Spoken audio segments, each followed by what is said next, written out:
Many of you know me for my crochet tutorials, which were being posted regularly during my time at high school, which was a few years ago.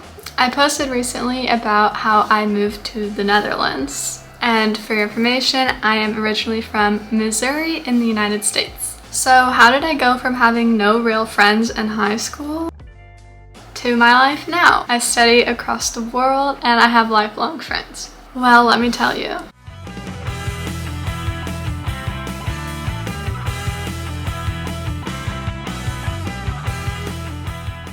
I graduated high school and I spent my life savings on a plane ticket to the Netherlands to see my long-distance boyfriend for the first time in real life. He cut his hair, to my surprise. We went to many cities, and after a week we said goodbye and I traveled by myself to Austria with the help of this kind stranger to meet my aunt and uncle. Have you ever experienced German trains? And if so, I'm so sorry. We spent a lot of time in the mountains, which was a big difference to the flatness of the Netherlands. We also went to Italy and later to Spain. I didn't know at the time how my experiences traveling would later give me the confidence to move, or how it would convince me to study urban design out of the United States. In Spain, I really enjoyed my first night at a hostel, which was also my last night in Europe. When I headed back to the United States, I immediately started packing to move to college. We had a road trip to go from Missouri to Atlanta, Georgia, where I started my time at an all-girls college called Agnes Scott. I immediately made friends there. It was a big difference from my experience in high school, and I felt right at home. I absolutely adored my roommate, which I was really grateful for because I've heard some horror stories. I don't know if you guys have any. And I appreciated having friends with cool hobbies, life stories, and beautiful aspirations. Everyone was so unique, and it was like a bubble of just beautiful, kind people. I'm so grateful that I got to experience that. No matter who was on campus, if you were strangers who didn't know each other, everyone acted like they were friends. Because it was only girls studying at my college, it was also a healing space for me and my friends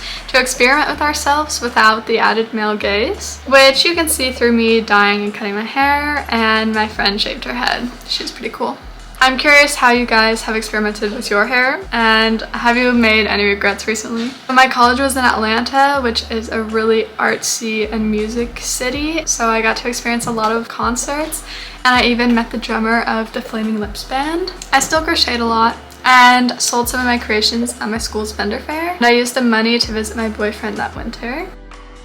After studying an overwhelming amount of calculus, I realized that a math degree would be a lot of theoretical math that wasn't necessary for what I wanted to study, which is urban design, and I decided to apply to programs for urban design directly the next school year in the Netherlands. This was pretty scary for me since I value committing to my decisions, but I learned it's also okay to stop a path that isn't what you want, even if there's things that you will miss or if there's suddenly a lot of unknowns for the future. Have you also chosen to change paths, or are you in the middle of it? I'm curious, and let's support each other in the comments. I chose the Netherlands because the country aligns better with my values. Also, it has many English bachelor options, where Germany, Denmark, and other countries I was considering didn't have English bachelor. And I also have somewhat of a support system. Obviously, my boyfriend's here. It was really helpful for me to be able to have some people I can immediately go to because I was moving alone. Finished out my school year, I got tatted.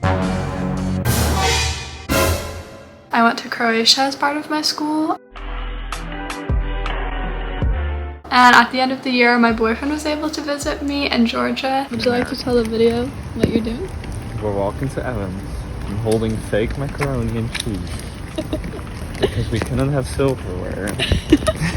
So we need to get it in another building. Then we parted ways again as I went home for the summer. I spent time with my family before I would officially leave the United States. And I also had to do some nitty-gritty stuff. I had to find housing in the Netherlands and sort out my student visa. If you guys are interested in a video over how I did those things, let me know. I also surprisingly made $5,000 in 1 month from cocktail waitressing at a somewhat fancy place. And I bought my one-way ticket to the Netherlands. If you're interested in my move, I do have a video already up. Once I was there, I unpacked. I explored the new city that I was in, which is The Hague or Den Haag. I tried some Dutch food. It's not the best. And I learned how to bike on the bike paths, which was also pretty scary.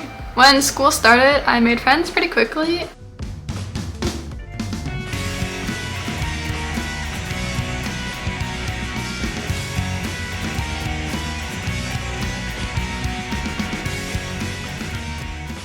and also attended an environmental training weekend. It was made for Dutch people, and I just told them, oh, I'm trying to learn Dutch. So I was exposing myself to some cool people, some cool ideas, and also the language, and that got me volunteering at a garden for 3 months. I made my boyfriend the sweater. Later, some friends and I hosted a Friendsgiving, since many of the international students have never had a Thanksgiving before, and also Thanksgiving is one of the hardest times for me to be away from my family, so it was really nice to have some company. I saw real sheep. I did get to go home for Christmas, which was really nice. I miss my family a lot, especially my pets, and I was also happy to see some of my childhood friends from before I switched to public school, and I said goodbye to my family before heading back for yet another semester. Then I got invited to a trip to Prague. It was slippery there. The next semester I went to a protest Greta Thunberg was at, which was really cool, but also got involved with anti-Zionist protests, which was a beautiful experience for me. And now we get to my recent life, where my sister visited me this summer.